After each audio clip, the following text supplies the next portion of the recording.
오늘 이 시간 하나님께서 우리에게 주시는 말씀은 구약성경 출애굽기입니다. 짧은 말씀입니다. 우리가 큰 소리로 같이 읽어보도록 하겠습니다. 같이 읽겠습니다. 시작. 살인하지 말라. 아멘.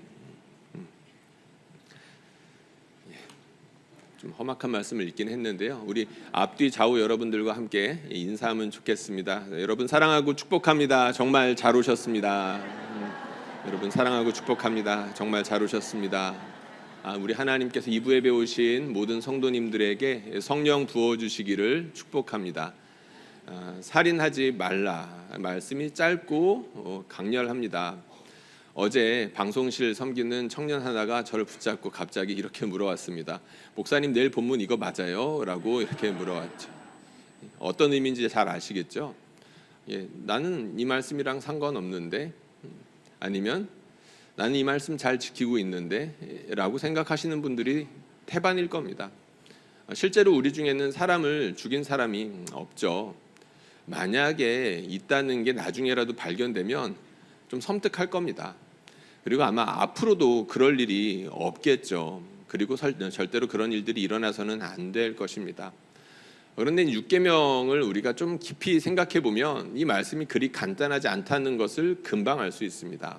예를 들자면 이런 건데요. 여러분, 전쟁은 해야 될까요? 말아야 될까요? 공권력에 의한 사형 제도는 합당한가요? 그렇지 않은가요? 여기에 대해서 답하기가 그렇게 만만치가 않습니다. 찬성을 하든 반대를 하든 다 근거가 있습니다.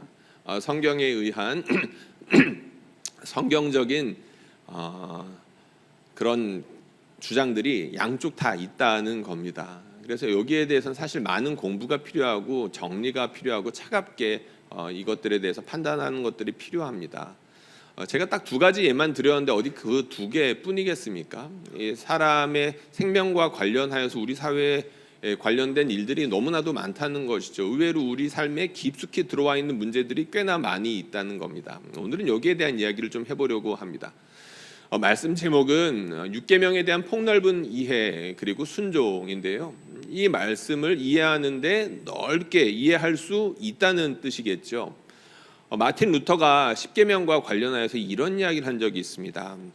짧으니까 이거 한번 같이 읽어보도록 하겠습니다. 시작. 10계명을 전체를 아는 것이다. 10계명이 그만큼 중요하다는 뜻일 것이고요. 여기에는 10계명이 모든 말씀을 요약하는 성격도 있습니다 라는 의미도 있습니다. 그러니까 하나님의 모든 말씀을 각각의 계명 가운데서 요약하고 있는 성격이 10계명에 있다는 거죠. 그러니까 이 살인하지 말라라는 계명에도 하나님의 많은 말씀들이 있는데 그것을 어느 정도 요약하고 있는 성격이 있다, 이 이야기를 하는 것입니다. 그리고 이 이야기를 한번 또 읽어보도록 하겠습니다. 이 시대 이제 참 훌륭한 기독교 윤리학자라고 할 수 있는데 이분이 이런 이야기를 했습니다. 10계명은 간결하고 명료하되 상세하지는 않다. 이는 그 계명들의 적용에 관해 우리가 숙고하고 논의해야 함을 의미한다. 간단하죠? 강렬합니다. 그런데 자세하지는 않다는 거예요. 그래서 각각의 상황들에 맞게 이 계명을 어떻게 해설해야 되는지에 대한 논의가 필요하고 기도가 필요하다라는 의미입니다. 오늘은 이런 차원에서 이 말씀을 전하려고 하는 겁니다. 짧지만 자세하지 않은 이 말씀 우리가 어떻게 적용할 수 있을까 같이 고민해 보자는 거죠. 그러면 적당한 예가 필요할 것 같습니다. 그러니까 좋은 해설의 예가 필요하다는 거죠. 여러분, 우리는 서울은현교회고 우리 교회는 장로교회입니다. 장로교단에 속했다라는 건데요.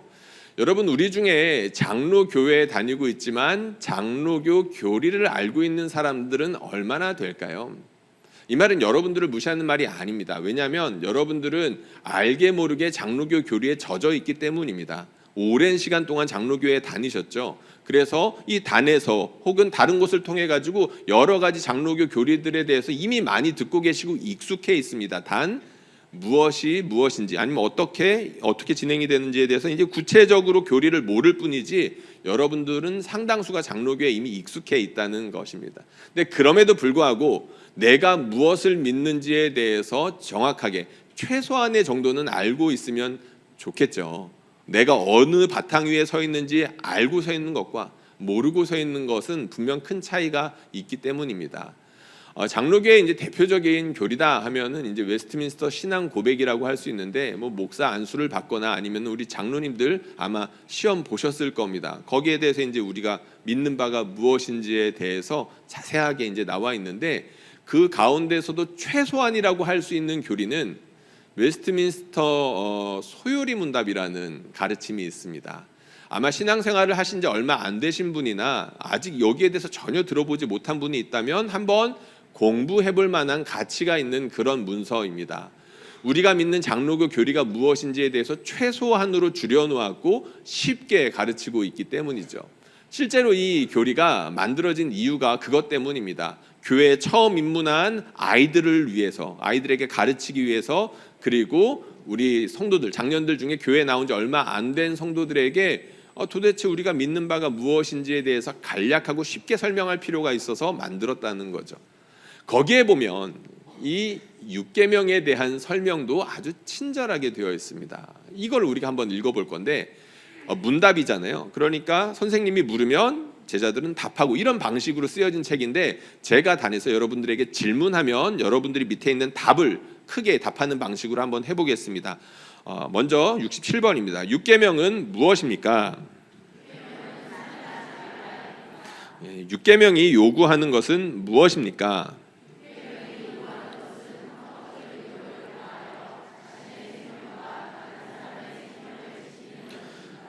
6계명이 금지하는 것은 무엇입니까? 생명을 부당하게 빼앗거나 해하려는 모든 행동입니다. 아멘. 예, 살인하지 말라는 계명을 굉장히 풍성하게 해석하고 있죠. 첫 번째는 무엇이었나요? 생명을 지키는 것이 6계명을 지키는 것입니다라고 해설을 했습니다. 여러분, 굉장히 새롭게 다가옵니다. 살인하지 말라라고 했을 때 나하고 이 말씀이 상관없는데, 나는 이 말씀을 순종하는데 라고 생각했던 이유는 모두가 이 말씀을 잘 지키고 있다라고 생각했기 때문이죠. 그런데 이 말씀을 생명을 지켜야 됩니다 라고 우리가 해설을 하고 우리에게 적용하려고 하면, 이거 말씀은 간단치 않겠는데 라고 생각할 수 있다는 거죠. 그리고 두 번째 이야기가 있죠. 그것이 무엇입니까? 생명을 해야 하는 모든 일들을 하나님께서 금지하신다는 겁니다. 그러니까 그러한 일들이 이 세상 가운데 일어날 때 믿는 사람들은 어떠한 자세를 취해야 될까요? 마땅히 그것이 잘못됐어요 라고 말할 수 있어야 된다는 겁니다. 잘못된 분위기가 형성되거나 너무나도 뻔뻔하게 생명을 해야 하는 일들이 일어난다라고 한다면, 이것은 하나님께서 금하시는 일이에요 라고 우리가 저항할 수 있어야 된다는 거죠. 그러니까 이 살인하지 말라라는 짧은 계명인데, 이 소요리 문답, 기초적인 가르침 가운데에서도 생명을 지키세요, 생명을 해야 하는 모든 일들에 저항하세요 라고 가르치고 있다는 것입니다. 우리 장로교 교리가 참 멋집니다. 우리가 잘 몰라서 그렇지 하나님의 말씀에 뿌리 박아서 이 가르침들을 아주 정교하게 잘 정리를 해놓았고, 그리고 하나님 사랑, 이웃 사랑이라고 해가지고 이웃을 사랑하는 마음을 이 교리 가운데 듬뿍 묻혀 놓았습니다. 그런데 이제 중요한 건 제가 말씀드린 것처럼 이 가르침들이 성경의 뿌리를 받고 있어야 우리가 그것을 근거 삼아 가지고 그 위에 토대를 확실하게 세울 수 있지 않겠습니까? 이 6계명에 대해서 소요리 문답이 그렇게 성경에 근거를 하고 있다고 하는데, 오늘은 우리가 그것들을 좀 자세하게 찾아서 보면서 정말 그런가? 라는 것을 성경을 통해서 찾아보려고 합니다. 먼저는 이 출애굽기에 보면 이 10계명에 나와 있는 6계명을 좀 더 자세하게 해설하고 적용하는 구절들이 있는데, 그 중에 대표적인 말씀입니다. 소에 대한 내용이 나오는데 이게 도대체 무슨 얘기인가 한번 읽어보겠습니다. 한번 이 말씀을 저희가 교독하도록 하겠습니다. 제가 먼저 읽겠습니다. 소가 어떤 남자나 여자를 받아서 죽이면 그 소는 반드시 돌로 쳐서 죽여야 한다. 처형된 소는 먹어서는 안 된다. 이 경우에 소의 임자는 형벌을 받지 않는다. 그러나 그 소에게 받는 버릇이 있는데 그 임자가 남에게 경고를 받고도 단속하지 않아서 어떤 남자나 여자를 죽게 하였으면 그 소만 돌로 쳐서 죽일 것이 아니라 그 임자도 함께 죽여야 한다. 함께 읽겠습니다. 시작. 그러나 피해자 가족이 원하면 소 임자를 처형하는 대신에 그에게 배상금을 물릴 수 있다. 그때 그 배상금 액수는 재판관이 정한다. N. 살인하지 말라는 계명을 구체화한 이야기라고 했었죠. 그런데 갑자기 소가 나왔습니다. 여러분, 당시에 소는 귀했습니다. 소는 지금도 귀하죠. 비싸서 자주 사 먹기 힘든 소입니다. 그런데 당시에는 더 귀했습니다. 왜요? 신과 관련되어 있었기 때문이죠. 여러분, 이스라엘 백성이 광야에서 무슨 형상을 만들었었나요? 송아지. 이 말은 이스라엘에서만 이 소가 신성시됐다는 게 아님을 알려줍니다. 그 당시 주변 이제 많은 민족들이 소를 귀하게 여겼다는 것을 보여주겠죠. 그리고 이스라엘 백성들이 하나님께 드리는 많은 제물들이 있었는데 그 중에 제일 귀한 게 무엇이었나요? 소였습니다. 소. 그만큼 소중한 것을 하나님께 드리는 의미가 있었겠죠. 그리고 그 소는 분명히 농사와 먹을거리를 위해서 쓰였습니다. 이것은 그만큼 중요했다는 것이겠죠. 쓰임새가 많았다는 것입니다. 많은 사람들에게 가치 있었다는 것을 의미한다는 거죠. 여러분, 이게 그런데 너무 과하게 가치가 있으면 어떻게 될까요? 생각지 못했던 부작용들이 일어납니다. 그러니까 마땅히 중요한 것이긴 하지만 이것에 불필요한 가치를 더 부여하다가는 더 큰 일들이 일어난다는 거죠. 예상치 못했던 어떤 일들이 일어나나요? 오늘 방금 우리가 읽은 말씀에 있는 일들이 일어나는 겁니다. 그러니까 소가 귀하니까 소를 떠받드는 겁니다. 그러니까 소가 귀하니까 소를 돌보는 사람보다 소를 더 귀하게 여기는 일들이 일어나는 거겠죠. 그러다가 소는 받는 일들이 종종 있는데 소가 사람을 지나가는 행인을 치거나 아니면 소를 돌보는 일꾼을 쳐서 다치게 하거나 상하게 하는 일들이 종종 있었던 겁니다. 그러니까 그런 상황 가운데에서 소가 사람을 죽이는 일들이 있을 때 어떻게 해야 되냐라는 것에 대해서 법률을 만들어 놓은 거죠. 28절에 보니까 뭐라고 되어 있습니까? 어떤 소가 사람을 이렇게 쳐서 받아가지고 죽이면 그 소를 어떻게 죽이라고 되어 있나요? 돌로 쳐 죽여야 된다라고 되어 있습니다. 잔인한 방법이죠. 돌로 쳐 죽이는 경우는 확실하게 이게 심판이다, 하나님의 심판이다라는 것을 가시적으로 보여주는 효과가 있습니다. 그런데 사람이 아니라 짐승을 죽인 겁니다. 짐승이 죽였으니까. 그러니까 그만큼 하나님께서 사람을 소중하게 여긴다라는 것을 이런 방식을 통해서 보여주는 거겠죠. 그리고 또 어떤 말이 있나요? 이 소는 먹어도 안 된다. 아깝잖아요, 그렇죠? 소가 죽었는데 같이 동네가 잔치라도 해야 될 것 같은데 안 좋은 일이 일어나지 않았습니까? 이 소를 통해서 사람이 죽은 거예요. 그리고 하나님의 심판이 임한 겁니다. 다른 사람들을 통해서 심판이 임했죠. 그러니까 부정하게 된 것이죠. 절대 먹으면 안 돼라고 이야기를 했습니다. 근데 이 말씀이 여기서 끝나지 않고 29절로 이어집니다. 29절에 뭐라고 되어 있냐면 그 소에게, 소마다 종류가 있죠. 종류가 있을 텐데 받는 버릇이 있는 소가 있었던 것 같습니다. 그러니까 안타깝게도 사람들 중에도 그런 분들이 종종 있어요. 자꾸 들이받는 분들이 있는데 이것도 습관됩니다.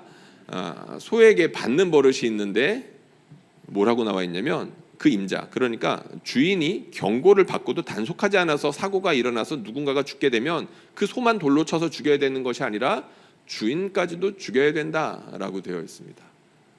굉장히 무서운 이야기죠. 사실 29절과 28절과 29절의 이야기는 분위기 자체가 다릅니다.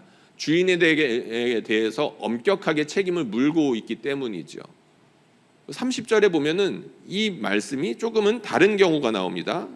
뭐라고 나와 있냐면 피해자 가족이 원하면 소 임자를 처형하는 대신에 그에게 배상금을 물릴 수 있다.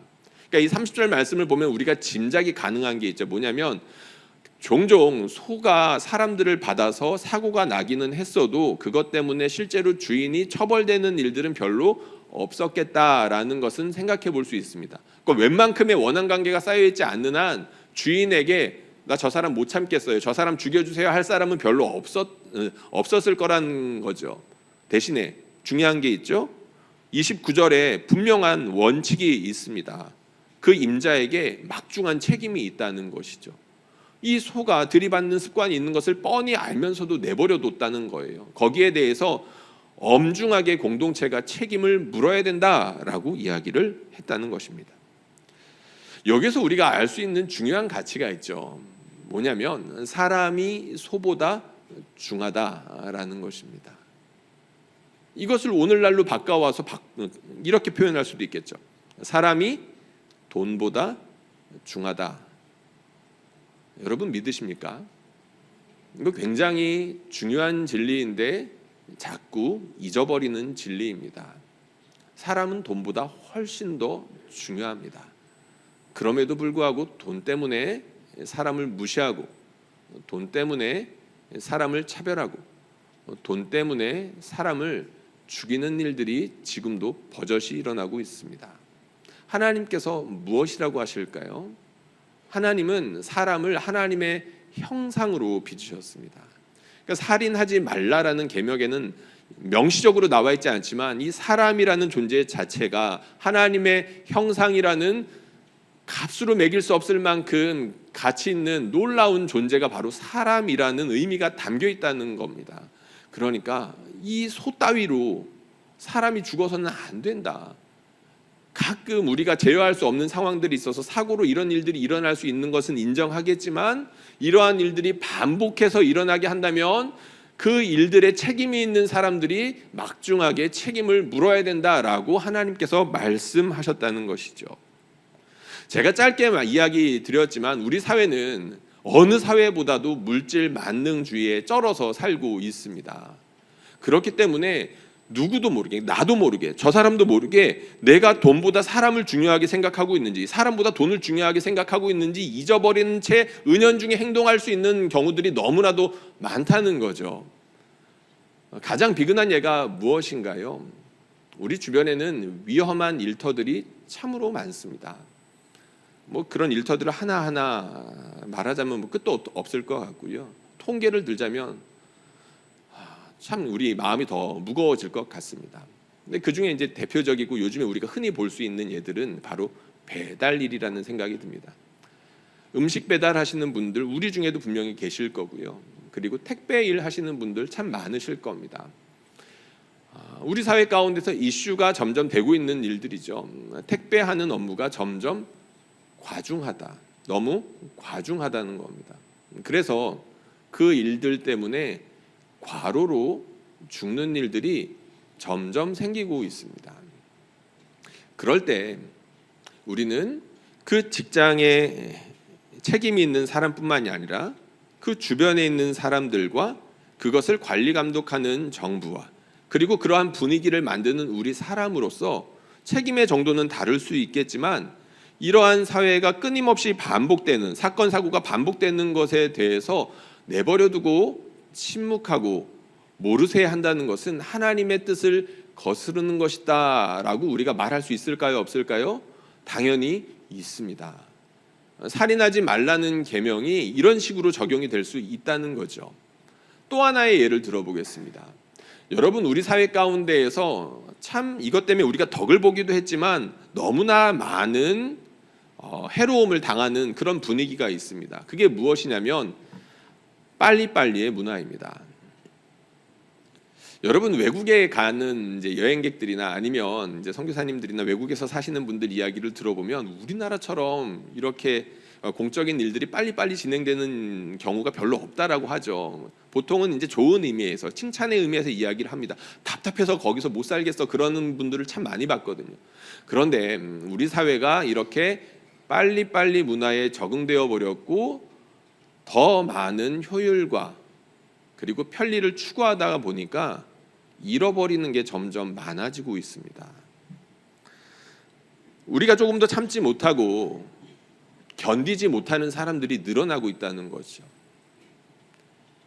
제가 이제 딱 10분 15분 설교했는데 견디지 못하는 분들이 이렇게 생깁니다. 이거 제 책임이에요. 이건 여러분들 괜찮아요. 주무셔도 됩니다. 이건 제 책임이고 그리고 이제 그것뿐만이 아니라 이제 밖에서 이야기를 좀 해보겠습니다. 견디지 못하는 일들이 너무나도 많습니다. 그러면 그거 어떻게 되나요? 바로 평가로 옮겨가겠죠. 이 회사는 너무 느려요. 이 사람은 서비스가 너무 느려요. 이 음식 맛은 너무나도 없어요. 이렇게 평가와 빠름에 익숙하지 못하고 계속해서 이렇게 보채고 하는 일들이 쌓이고 견고해지면 어떻게 되겠습니까? 그것의 대가가 너무 크다는 겁니다. 목숨으로 다가올 수 있다는 것이죠. 우리는 살인하지 말라는 계명, 모든 생명을 소중하게 지키기 위하여 우리가 할 수 있는 최선의 것을 해야 합니다. 이것을 위해서 우리가 더 말하자면 한도 끝도 없겠지만 우리 주변에서 일어나고 있는 생명 경시의 풍조를 우리가 막아설 수 있어야 된다는 것이죠. 특별히 믿는 사람들에게 그 책임이 훨씬 크다는 것을 아셔야 됩니다. 왜요? 우리 하나님께서 사람을 하나님의 형상으로 지으셨다는 것을 우리는 알기 때문이죠. 믿지 않는 사람들은 그거 모르지 않습니까? 그런데 여러분들은 아시죠? 하나님께서 아는 만큼 책임을 물으실 겁니다. 그러므로 내 주변에서 무시당하는 사람들, 특별히 이 빠름을 위해서, 더 높은 효율을 위해서, 더 편한 편리를 위해서 착취당하고 죽음으로 내몰리는 사람들이 우리 가운데 있다는 것에 대해서 우리는 가볍게 여기면 안 될 것입니다. 할 수 있는 것들을 해야 된다는 것이죠. 바라기는 우리 하나님께서 이 사회를 그렇게 안전하게 만드시고 그리고 생명을 존중하는 분위기로 만들어가는 일에 우리를 부르시고 계신다. 이 말씀에 우리가 기꺼이 아멘하고 참여할 수 있기를 축복합니다. 그리고 6계명을 더욱더 확장하고 적극적으로 해석하는 예가 또 많이 있는데 사실 대표적으로 우리가 확인할 수 있고 알고 있는 말씀은 예수님께서 해주신 말씀입니다. 예수님께서 이 살인하지 말라라는 계명으로 자세하게 풀어서 해주신 말씀이 있죠. 조금 길지만 우리가 또박또박 천천히 이 말씀을 한번 읽어보도록 하겠습니다. 우리에게 주시는 말씀입니다. 시작. 옛사람에게 말한 바 살인하지 말라 심판을 받게 되리라 하였다는 것을 너희가 들었으나 나는 너희에게 이르노니 형제가 노하는 자마다 심판을 받게 되고 형제를 대하여 나가라 하는 자는 공회에 잡혀가게 되고 미련한 놈이라 하는 자는 지옥불에 들어가게 되리라. 그러므로 예물을 제단에 드리려다가 거기서 내 형제에게 원망들을 예물을 제단 앞에 두고 먼저 가서 형제와 화목하고 그 후에 와서 예물을 드리라. 너를 고발하는 자와 함께 길에 있을 때 급히 사화하라. 그 고발하는 자가 너를 재판관에게 내어주고 재판관이 옥리에게 내어주어 옥에 가둘까 염려하라. 진실로 내게 이르노니 내가 한 푼이라도 남김이 없이 다 갚기 전에는 결코 거기서 나오지 못하리라. 아멘. 예수님께서 살인하지 말라는 계명을 다른 사람들을 무시하는 것까지 확장하셨습니다. 말로써 그리고 화를 내므로써 무시하는 것까지 확장하셨죠. 여러분들 누구한테 주로 화를 내는지 한번 생각해 보시면 이 말씀을 이해하는 데 도움이 됩니다. 여러분 주로 누구한테 화내시나요? 화를 안 내는 사람들은 없을 거거든요. 혹시 있는 분들 있나요? 화를 다 내실 겁니다. 누구한테 주로 내시죠? 여기 권사님 갑자기 얼굴이 크게 보여가지고 물어보고 싶어요. 여러분 우리가 누구한테 주로 화를 내냐면 나한테 월급 주는 사람한테 화내기 어렵습니다. 인정하시나요? 나한테 무엇인가를 합법적으로 요구할 수 있는 사람, 지시할 수 있는 사람들한테 화내는 게 어렵다는 거죠. 이건 교회에서도 사실 마찬가지입니다. 질서가 있죠. 그래서 부교육자들이 함부로 담임 목사님한테 가서 목사님 이건 아니에요. 담임 목사님 멍청하십니다. 뭐 이렇게 말할 수 있는 사람은 없습니다. 제가 알기로는 여태까지도 없었습니다. 앞으로도 없어야겠죠. 여러분들도 비슷하지 않겠습니까? 집에서든 아니면 일터에서든 화를 내는 경우는 주로 권력관계에 의해서 나보다 낮은 사람들, 연약한 사람들한테 화를 내기 마련입니다. 그래서 기분이 나쁘죠. 그 화를 누군가한테 맞으면 그래서 기분이 나쁜 겁니다. 이 사람 나를 무시하네 라는 거죠. 근데 우리 주님 그 말씀을 어느 계명에서 지금 말씀을 하셨나요? 살인이라는 측면에서 말씀을 하셨습니다. 너희 그렇게 사람들 무시하면 사람 죽이는 거야. 특별히 말로 표현하는 거 조심해야 돼. 미련한 놈이라고 말하는 거 쉽게 말하면 안 돼. 이 멍청이 같은 녀석아 라고 그렇게 말하는 거 아니야. 그거 사람 죽이는 거야. 근데 우리가 이 이야기를 자세하게 들여다보면서 반성해야 될 게 너무나도 많죠. 우리 자녀들한테 쉽게 그러지 않습니까? 너무나도 존귀한 자녀들인데 이 귀한 자녀들한테 에이씨 머저리 같은 새끼. 저는 잘 안 그럽니다. 너무 자연스럽게 나왔을 뿐입니다. 이게 그러면 안 되잖아요. 근데 너무나도 그렇게 쉽게 나옵니다. 연약한 사람들한테 그러는 경우들이 참 많은데 지난 교회에서 있었던 일입니다. 어떤 성도님에게 신방을 갔습니다. 이분은 이제 사업을 크게 하셨던 분인데 안타깝게도 부도를 맞아서 갑자기 이제 몸에 장애도 입은 그런 분이셨습니다. 그래도 이제 생계는 이어가셔야 되니까 청소 일을 하셨는데 이제 하루는 이제 버스 회사에 가서 청소를 하셨습니다. 근데 이제 거기에서 이제 마침 그곳으로 가서 제가 그분과 이제 커피 믹스도 마시면서 이런저런 이야기를 하는데 이분이 이제 속상한 이야기를 털어놓으시는 겁니다. 청소를 하러 가면 사람들이 그렇게 무시한다는 거예요. 청소한다는 이유로.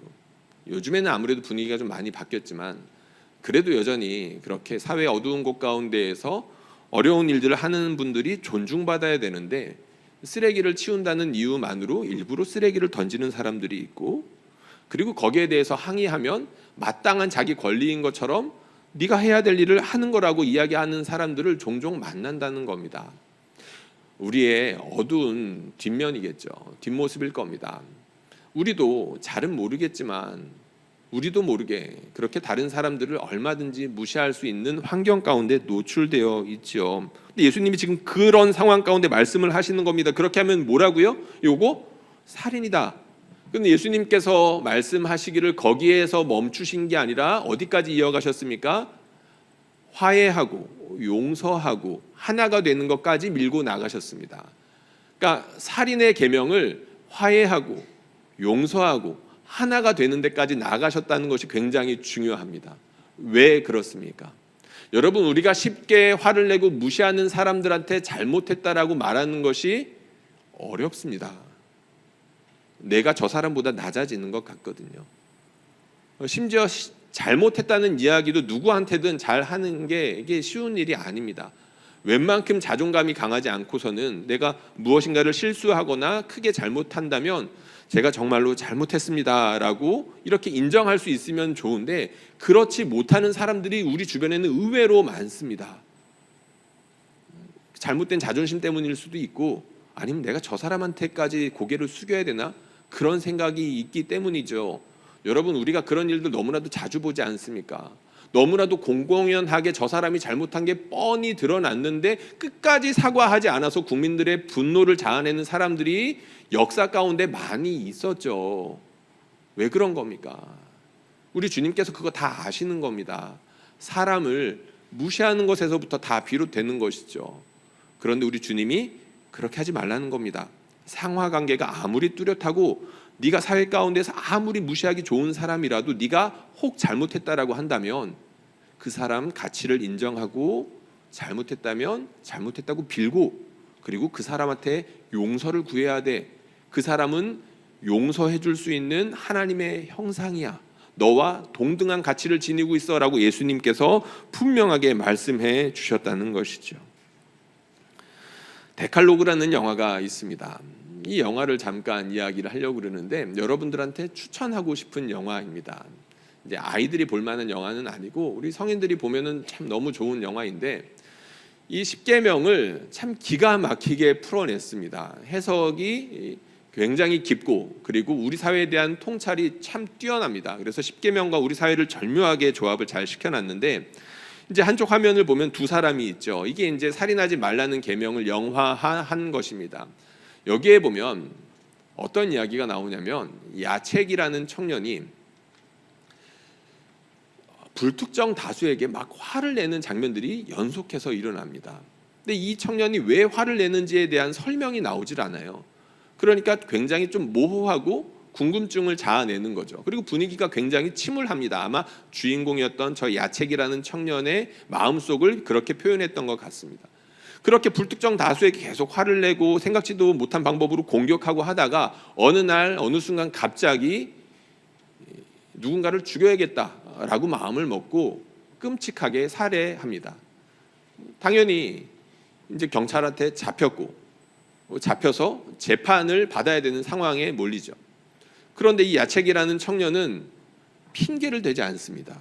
대꾸도 하지 않고 자기가 왜 그렇게 끔찍하게 사람을 죽였는지에 대해서 이런 방구도 하지 않습니다. 묵비권도 아니고 그냥 무시를 하는 거죠. 그런데 이런 상황 가운데 아무래도 절차가 있고 재판을 이어가야 되니까 국선 변호사를 선임해 줍니다. 한쪽에 나와 있는 사람이 이제 변호사인데 이 변호사가 계속해서 물어보고 어떻게든 내가 도와주겠다라고 해도 이 청년이 마음을 열지 않았습니다. 그런데 어쨌든 이런 절차들은 다 갖췄고 재판은 진행되고 너무나도 증거가 뚜렷하니까 이 야책이라는 청년은 결국 사형을 받습니다. 사형에 처해져서 이 사형 날짜가 다가오는데 이 변호사가 아무래도 너무 이상한 겁니다. 이 친구는 왜 이렇게까지 망가졌을까?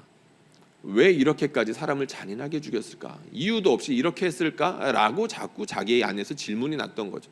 그래서 마음을 정리를 하고 따뜻하게 이 친구한테 가서 한번은 물어봅니다.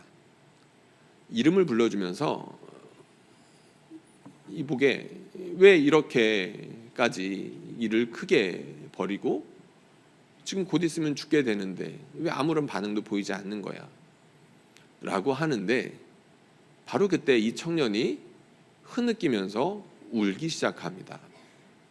왜 울었냐면 너무 오랜 시간 동안 자기의 이름을 불러주는 사람이 없었다는 거죠.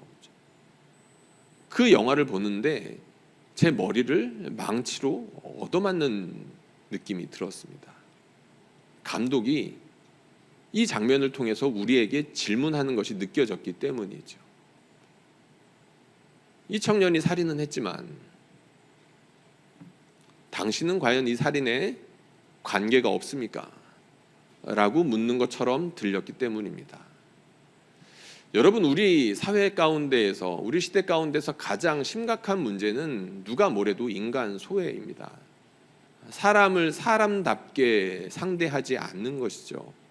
사람을 기본적으로 사람으로서 인정하면서 이 사람에게 필요한 인정과 이해와 존중과 사랑을 마땅히 줘야 그것이 당연한 것인데 최소한의 법 가운데서 우리를 얽어매면서 마땅히 사람으로서 감당해 줘야 되는 그런 대우조차 하지 않고 살아간다는 것입니다. 나만 잘 되면 된다는 거죠. 나만 잘 되면 된다는 겁니다. 다른 사람들한테 놀라울 정도로 끔찍할 정도로 무관심합니다.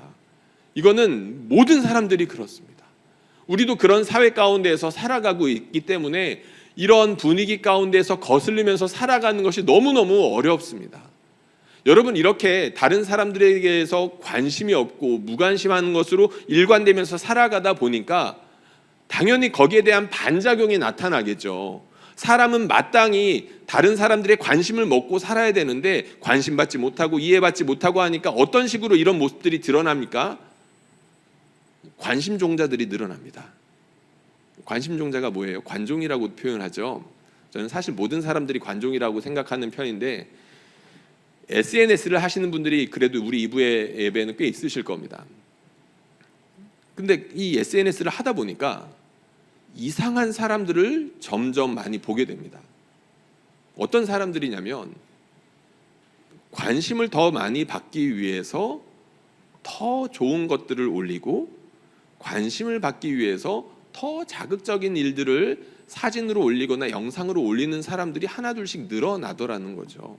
아마 여러분들 가운데 이런 뉴스를 보신 분들 있을 겁니다.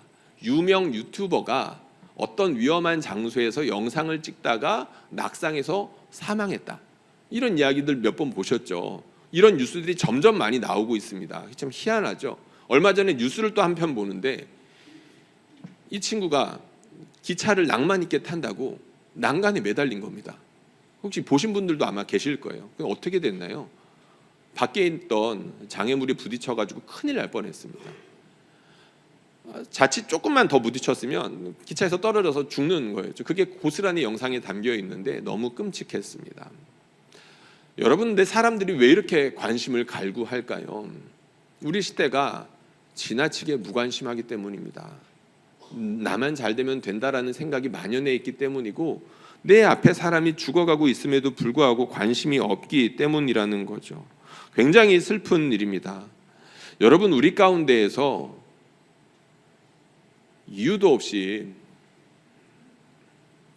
가슴이 조여오는 분들이 많으시죠. 이 이야기를 할까 말까 참 고민이 됩니다. 왜냐하면 실제로 이 이야기를 하는 것 때문에 그 증상이 다시금 발현될 수 있는 분들이 있다는 것을 알기 때문입니다.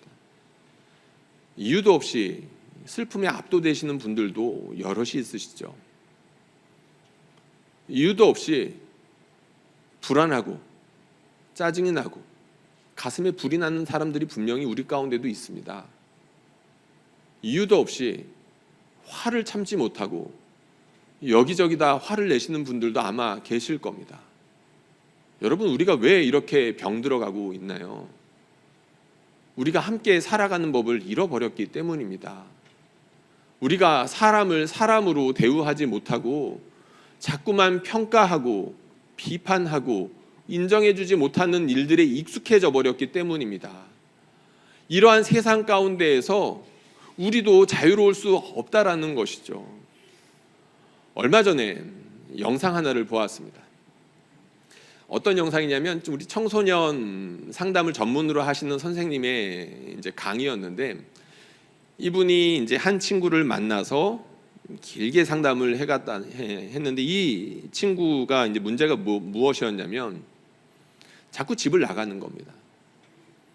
이유가 있겠죠. 부모님이랑 계속 싸우든지 마음에 안 드는 일들이 분명히 집에 있으니까 자꾸 집을 나갔을 겁니다. 그런데 이 상담하시는 분이 이 친구를 가만히 보니까 자꾸 집으로 들어가는 거예요.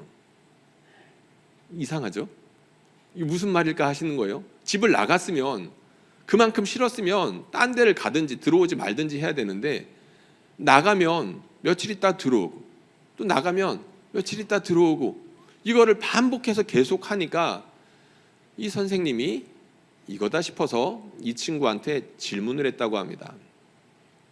친구야, 너는 집이 너무 싫어서 자꾸 집을 나갔던 것 같은데 왜 자꾸 집에 다시 들어오는 거니? 그 질문을 들은 이 친구가 갑자기 울기 시작합니다. 그러면서 무엇이라고 대답했는지 아시나요? 그래도 집에 가면 엄마 아빠가 이해해 줄 것 같았어요 라고 이야기했습니다. 여러분들 가운데 도무지 이해가 안 되는 자녀들 때문에 괴로움을 당하는 우리 성도님들이 있을 겁니다. 실제로 그런 분들을 위해서 기도하고 있고요. 여러분들, 우리가 그런 상황에 처했을 때 어떻게 대처해야 될까요?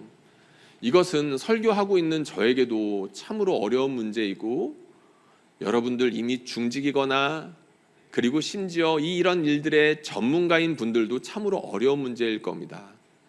내가 사랑하는 자녀가 어긋나는 것을 원하는 사람들은 없을 테니까요. 이것이 참으로 어려운 일임에도 불구하고 이것만큼은 우리가 잊지 말아야 되겠습니다. 도무지 이해하기 어려운 이 친구도 나의 사랑을 갈구하고 있다는 것이죠. 특별히 엄마와 아빠와 형제들의 인정과 이해와 사랑에 목말라 하고 있는 것은 변하지 않는 사실이라는 겁니다. 우리가 이 사실들을 인정하고 이 친구가 우리가 이해할 수 없는 행동들을 계속해서 이어나갈 때 면박 주기보다는 잠깐 한 박자 쉬어가는 것이 필요하다는 것이죠. 빨리빨리 고치려고 하지 말고 잠깐 이해하고 존중하려는 태도가 매우 우리에게 필요하다는 것입니다. 이렇게 누군가에게 인정을 받고 그리고 사랑을 필요로 하는 것은 당연히 아이들뿐만이 아닐 겁니다. 우리 어른들도 마찬가지겠죠. 이거 목회를 하다 보면 너무나도 금방 알 수 있습니다. 우리 아이들이나 우리 어른들이나 아니면 우리 시니어 어르신들이나 인정에 대한 그런 갈망이 대단하구나라는 것들을 금방 알 수가 있어요. 이건 나쁜 게 아닙니다. 사람이니까요. 누군가에게는 다 인정받고 싶고 관심받고 싶어하는 욕구가 있는 건 자연스러운 겁니다. 우리 어른들도 그렇다는 거죠. 얼마 전에 한 남자 집사님과 이런 이야기를 했습니다. 이 집사님이 집에서 있었던 일들을 해주시는데 아내분에게 크게 위로받은 이야기를 해주셨어요. 어떤 이야기였냐면 이분이 이제 직장을 잘 다니고 그러니까 그 직장이 또 탄탄하고 월급도 잘 주는 그런 직장이었는데 어느 순간 갑자기 실업급여를 받는 상황이 되신 겁니다. 마음이 안타깝고 그리고 불안한 상황이 되신 거죠. 계획이 앞으로 서 있는 것도 아니고 어떻게 될지도 모르고 이제 그런 상황에 놓여 있으니까 너무 불안해서 솔직하게 자신의 이야기를 아내분한테 하신 겁니다. 여보 내가 지금 이런 상황인데 앞으로 어떻게 될지 이제 모르겠어. 이제 자신의 불안한 마음과 감정들을 솔직하게 이야기하신 거죠. 그러니까 이제 이 아내분이 그러지 잘 좀 하지 그랬어 라고 말씀하신 게 아니라 괜찮아 라고 이야기하셨다고 합니다. 괜찮아, 우리 집 조금 줄이면 되지, 아니면 우리가 외곽으로라도 이사 가면 되니까 괜찮아. 그 이야기를 듣는데 제가 참 많이 위로를 받았습니다. 제가 아내한테 구박을 받는다는 게 아니고 우리 가장들의 무게가 느껴졌기 때문입니다. 집안을 책임지는 가장의 무게가 참으로 무거운데 그것을 옆에서 지지해주고 인정해주고 공감해주고 사랑해줄 수 있는 배우자 한 명이 있다는 것이 우리에게 얼마나 큰 선물이 될 수 있는지를 옆에서 보고 그것도 우리 성도가 그런 축복을 누리고 있다는 것을 보면서 참 감사했기 때문입니다. 사랑하는 성도님들, 가족뿐이겠습니까?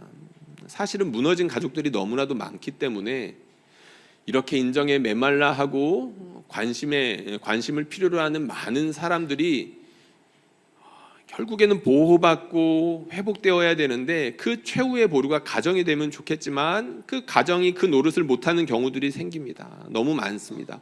그래서 그 최후의 보루의 역할을 어디가 해야 될까? 여러분, 교회가 해야 됩니다. 하나님께서 교회 사람들 살리라고 모아 놓으신 겁니다. 혼자서 그거 할 수 없으니까 하나님께서 사람들 살려내라고 하나님께서 공동체로 묶어 놓으셨다는 것이죠.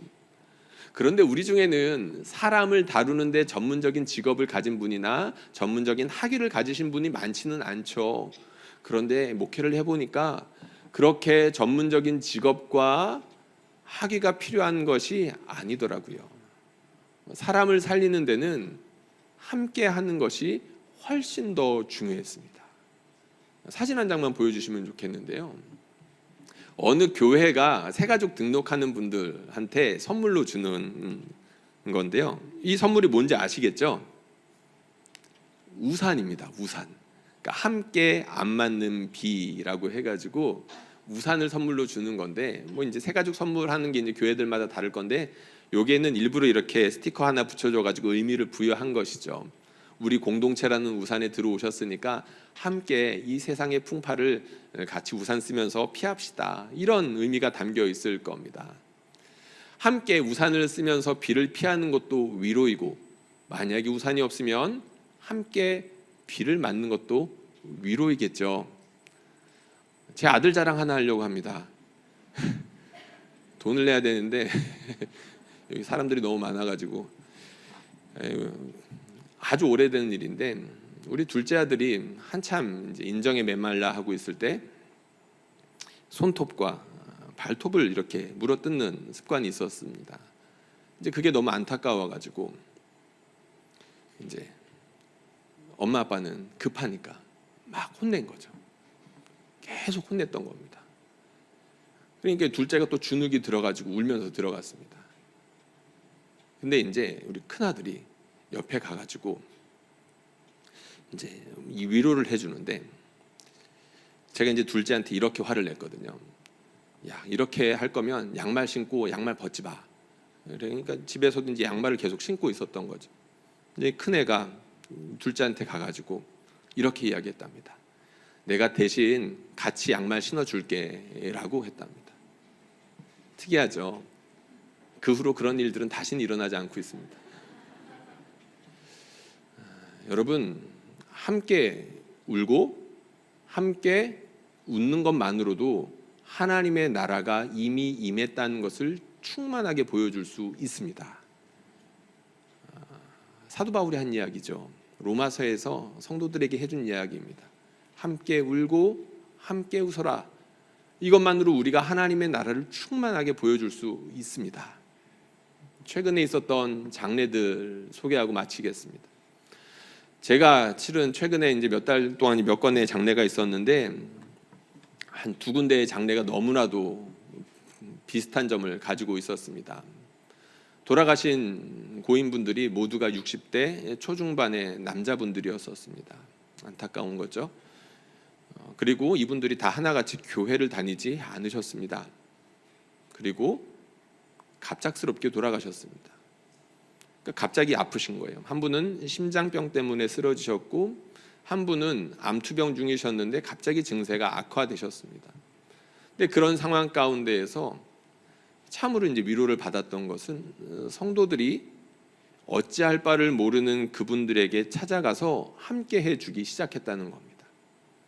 함께 해주면서 아팠을 때 뭐가 좋은지, 어떤 병원이 좋은지, 어떻게 할 수 있는지에 대해서 당황해서 아무것도 할 수 없는 그분들에게 가서 이야기해주고 이야기 들어주고 아무것도 할 수 있는 게 없으면 울어주고 그러다가 돌아가셨습니다. 돌아가셨는데 아까 말씀드렸죠. 이 두 분이 다 믿지 않는 분들이었다고. 감사하게도 성도들을 통해서 그 배우자에게 복음 전하는 것에 긴급함을 알렸고 그 복음을 전하고 영접 기도까지 이어져서 이 두 분이 모두가 성도로서 장례를 맞이할 수 있었습니다. 그 가운데에서 우리 하나님께서 이렇게 사람들을 살리시는구나 라고 감격할 수 있었습니다. 그리고 또 좀 위로를 받았던 건 과부가 되신 거잖아요. 이분들이 과부들이 되셨는데 이분들을 위로하기 위해서 앞장서셨던 분들이 앞서 과부가 되셨던 분들이었다는 사실입니다. 여러분 잘 아실 겁니다.